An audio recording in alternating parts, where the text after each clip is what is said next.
You've been in this situation about a million times. You have king queen preflop, you're facing a raise. What do you do with it? Do you call it? Do you 3-bet it? Do you fold it? Let's talk about it today and really figure out what the heck we should be doing with king queen preflop. Good morning, how are we doing today? My name is James Sweeney, aka Split Suit, and today I want to talk about King Queen.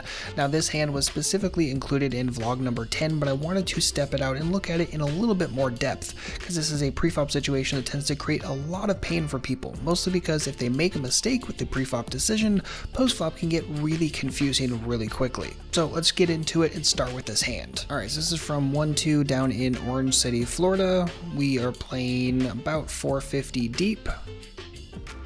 Look down at king queen off on the button. There's a raise to 7 from the hijack, a call by the cutoff, and we decide to 3-bet this up to 35. So let's pause and talk about it here. So even though this exact situation is one that tends to get glossed over, most people don't really give much thought here. They either always squeeze it or they pretty much always call it. Pretty much no one's folding this, right?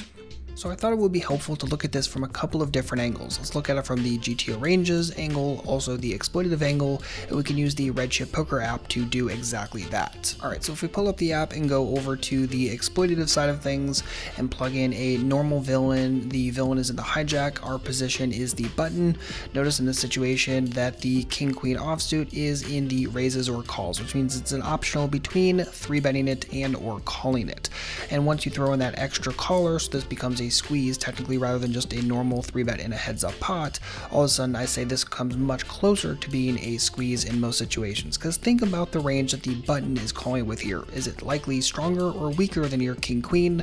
And there's just 1% of extra money that you might be able to squeeze out and just pick up preflop uncontested, which is pretty great. And if we flip this over to the live GTO solve and look at a situation where the hijack open raises, the cutoff calls, and just for giggles let's just plug in a call for the button first. Notice that there is 0 king queen offsuit included in the spot, but once we go back and look at a 3-bet or a squeeze specifically from the button in this situation, notice the king queen is there about half the time. So the solver likes continuing with king queen about half the time, and all of that continuance is going to be in squeeze form with king queen offsuit, and really 0 calls here based upon the parameters of the game tree. And if you're a fan of using GTO Wiz and you want to compare the results with that, definitely plug it in and notice that, oh, the cutoff can't call. I guess we can't compare these because GTO Wiz's game tree doesn't allow the cutoff to even call a hijack open raise. Whoops. Anyway, let's continue on with this situation and I'll talk about a little bit more of the information that is kind of important in this preflop spot. So I don't love that the hijack's original starting stack isn't all that deep, but by the same token they only raise to 3.5 big blinds, and I like that. So it's not like they raise to like 12 bucks here or 15 bucks here and all of a sudden they're getting a little bit closer to commitment. I like what we're seeing so far. So again, it's not my favorite stack size, but I still think squeezing is going to be better than just calling here. The cutoff is someone that I had been worrying with pretty much this entire session, and as such I definitely wanted to get involved with them. They were not particularly good, plus I have position. And it's kind of one of those, I don't really care what they do preflop. If they call the squeeze, fine. If they fold to it, also fine. If they come over the top, well, I don't really believe that, and as such, cool, let's handle that option when we get there. But it didn't seem like the kind of person who is going to call and then come over the top of a squeeze. The other 2 players behind me were also quite tight and were not the types to come for a squeeze in this situation if I were to call here, but they would continue a decent chunk if I did decide to flat this, and that's definitely something that I want to consider, and something that oftentimes people are completely missing when they're looking at this kind of situation. If you squeeze here, it increases the chances that you get 0 to 1 players continuing, as opposed to you calling here and you know it's going to go multi-way a good chunk of the time. And just in general, most hands tend to perform, especially hands like this, these king queens, these ace jacks, they tend to perform better in heads up pots as opposed to multi-way pots, and that's definitely factoring into the overall thought process here. So again, I really like squeeze more than just going for a traditional flat in this spot. And if you would squeeze here as well, think squeezing is way better than just calling, give this video a thumbs up. Alright, so continuing on in this spot, again, we 3-bet up to 35 total. Blinds get out of the way. End up getting called by both players. Go 3-way to a flop of king 3 deuce with 2 spades. Both players check to me. Decide to bet this out for 30, and let's pause and talk about this for a moment. So this is a nice situation to c-bet, and you don't need to c-bet too large here. You definitely don't need to pot it or go like 80 in this spot. And I know some players will, simply because they're going to panic about there being a flush draw on board, but we really don't have to do that in this situation. We want to allow as much comfort when our opponents have a second best hand like a pocket sevens, pocket eights, or anything that's just like a single pair that obviously we crush right this moment. Why not just bet small, allow that stuff to continue, and obviously we crush pretty much everything in the overall continuance ranges. Given the hijack's overall stack size right this moment, I'm not going to be folding if they check shove, regardless of the size I choose right this moment, so it's kind of an automatic given the SPR we have. And again, the cutoff is a weaker player who I want to target, and I want to give them as much room as possible to continue with whatever they have and induce them making decent sized mistakes on the turn and river.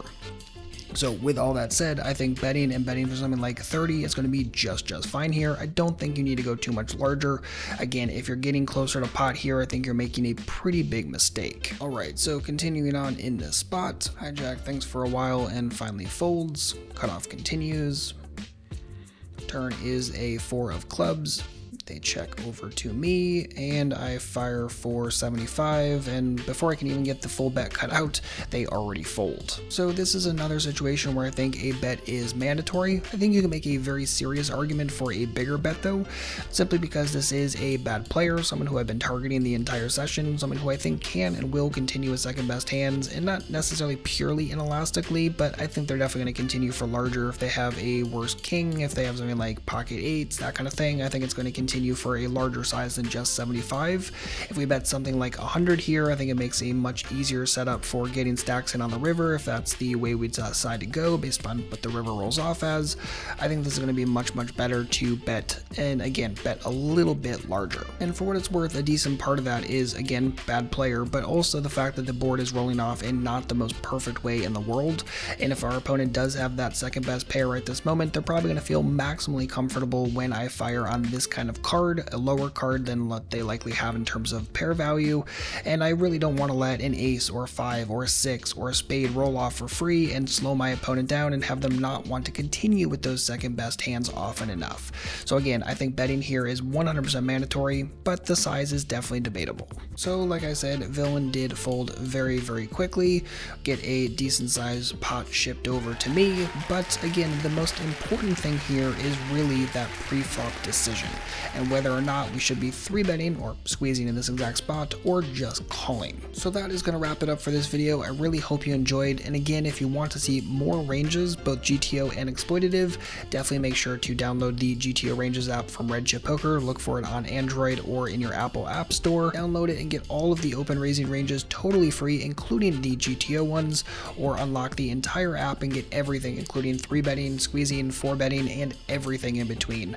redchippoker.com/app, or look for it in your app store of choice. But as always, thank you so much for hanging out today. I really hope you enjoyed, and hopefully this helps you feel more confident the next time you pick up King Queen in a similar situation and have to decide what to do. As always, if you need anything at all, don't hesitate to let me know. Otherwise, good luck out there and happy grinding.